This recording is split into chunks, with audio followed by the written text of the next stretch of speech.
देख रहे हैं न्यूज़ 24। मैं हूं विपनेश माथुर। नई दिल्ली स्टेशन पर मची भगदड़ को लेकर आरपीएफ की रिपोर्ट के बाद जहां विपक्ष ने रेल मंत्री के इस्तीफे की मांग तेज कर दी है, वहीं पश्चिम बंगाल की मुख्यमंत्री ममता बनर्जी ने विधानसभा में महाकुंभ को लेकर विवादित बयान दिया है। ममता बनर्जी ने महाकुंभ को मृत्यु कुंभ बता दिया है, जिससे बंगाल से दिल्ली तक सियासी पारा हाई है। बीजेपी ने ममता बनर्जी को हिंदू विरोधी और सनातन विरोधी करार देते हुए उनसे अपने बयान को लेकर माफी की मांग कर दी है। क्योंकि 12 नंबर पर ट्रेन अनाउंस हुई, स्पेशल ट्रेन अनाउंस हुई, तो 14 नंबर से 12 नंबर की तरफ लोग जाने लगे। इसी दौरान फुट ओवर ब्रिज पर ये दुखद घटना हुई। 300 में से एक रेलकर्मी की ये इंडिविजुअल स्टेटमेंट है, न कि रिपोर्ट है। हमारे लोगों की जान इतनी सस्ती है कि उस पर कोई कार्रवाई नहीं कर रहा। 15 फरवरी को नई दिल्ली रेलवे स्टेशन पर मची भगदड़ पर आरपीएफ के रिपोर्ट के आते ही यूथ कांग्रेस की टोली सड़कों पर उतर गई। रेल मंत्री का इस्तीफा मांगने लगे।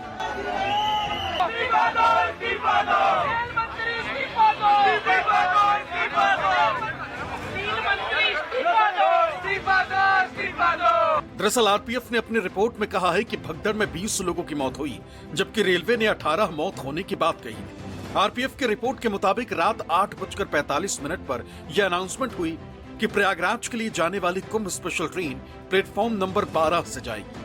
लेकिन उसके कुछ समय बाद दोबारा स्टेशन पर घोषणा हुई कि कुंभ स्पेशल ट्रेन प्लेटफॉर्म नंबर 16 से जाएगी, जिसके बाद यात्रियों में भगदड़ की स्थिति पैदा हो गई। आरपीएफ के रिपोर्ट में रेल प्रशासन की नाकामी साबित हो गई और कांग्रेसियों ने रेल मंत्री का इस्तीफा मांग लिया। वो रेल मंत्री जो हैं, जिनको रेल मंत्री कहते हैं, उन्होंने अपनी जिम्मेदारी नहीं समझी। उनकी लापरवाही के कारण आज कितने लोगों की जान गई है। जो लोग श्रद्धांजलि जो कुंभ जाना चाहते थे और आज वो कुंभ नहीं पहुंच पाए, उनकी जान चली गई है और रेल मंत्री कहता है छोटा सा हादसा है।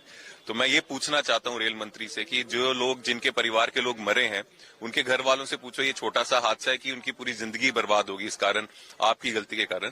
तो माफी मांगनी चाहिए रेल मंत्री को, इस्तीफा देना चाहिए। आप लोगों की जिंदगी से खेल रहे हो। जितना पैसा बीजेपी सरकार का जो है सारा पब्लिसिटी पीआर में लग रहा है, उसका 10% भी पैसा लोगों को सुविधा देने में लगाते तो आज किसी की जान नहीं जाती। भगदड़ पर जारी सियासी बवाल के बीच पश्चिम बंगाल की मुख्यमंत्री ममता बनर्जी ने महाकुंभ को मृत्यु कुंभ बता दिया और बंगाल से दिल्ली तक महाकुंभ पर महाभारत छिड़ गई। মহাকুম্ভ আমি নাইবা বললাম, ওটা এখন মৃত্যু কুম্ভ হয়ে গেছে। মৃত্যু কূপের মতো আমি মহাকুম্ভকে সম্মান করি, আমি শ্রদ্ধা জানাই, পবিত্র গঙ্গা মাকে আমি সম্মান করি। কিন্তু প্ল্যানিং না করে এত হাইপ তুলে এত লোকের মৃত্যু বললেন 30 জন, কথাটা কি সঠিক? কত ডেড বডি ভাসিয়ে দিয়েছেন নদীতে? ममता बनर्जी बंगाल के मुखिया थोड़ी देर पहले on the floor of the house she said ये महाकुंभ नहीं है, ये मृत्यु कुंभ है। ये हिंदू के ऊपर आघात, महाकुंभ के ऊपर आघात। अखाड़ा से संत समाज आवाज उठाइए और स्वामी विवेकानंद श्री चैतन्य देव की धरती बंगाल में हर क्षेत्र में ममता बनर्जी का पुष्प दल दान करिए। देश की मुख्य विपक्षी पार्टी पहले दिन से ही नई दिल्ली में बची भगदड़ को नरसंहार बता रही और सोशल मीडिया प्लेटफॉर्म एक्स के जरिए रेल मंत्री को रेल मंत्री बताते हुए उनके इस्तीफे की मांग कर रही। तो वहीं यूपी के पूर्व मुख्यमंत्री और समाजवादी पार्टी के मुखिया अखिलेश यादव ने 2013 कुंभ पर हार्वर्ड यूनिवर्सिटी के रिपोर्ट का हवाला देकर सरकार को घेर लिया। मिस मैनेजमेंट की अगर कोई सबसे बड़ी स्टोरी बनेगी, मुझे याद है 2013 में उस समय जो कुंभ हुआ था, हार्वर्ड यूनिवर्सिटी के डिपार्टमेंट ने स्टडी कर करके जो रिपोर्ट तैयार की थी, वो रिपोर्ट आज भी डॉक्यूमेंटेड है। उस समय इतना मिसमैनेजमेंट नहीं दिखाई दिया, कम बजट में वो हुआ था, लेकिन इन्होंने प्रचार बहुत किया, बजट ज्यादा दिया, दोनों सरकारें लग गई, उसके बावजूद भी भगदड़ में लोग मर गए, सड़कें जाम रहीं, लोगों को रात दिन गुजारना पड़ा अपनी गाड़ियों में बैठ करके, सड़कें हर तरफ दूसरे स्टेट तक ब्लॉक रहीं, ट्रेनों का जो इंतजाम करना था ट्रेन नहीं पहुंच पाई, पूरी ट्रेन ही चलाई, संख्या नहीं चलाई उतनी, भगदड़ मच गई, उसमें भी लोगों की जान। मुझको लगता है विपक्ष शायद तलाश रहा है कि कोई दुर्घटना घट जाए।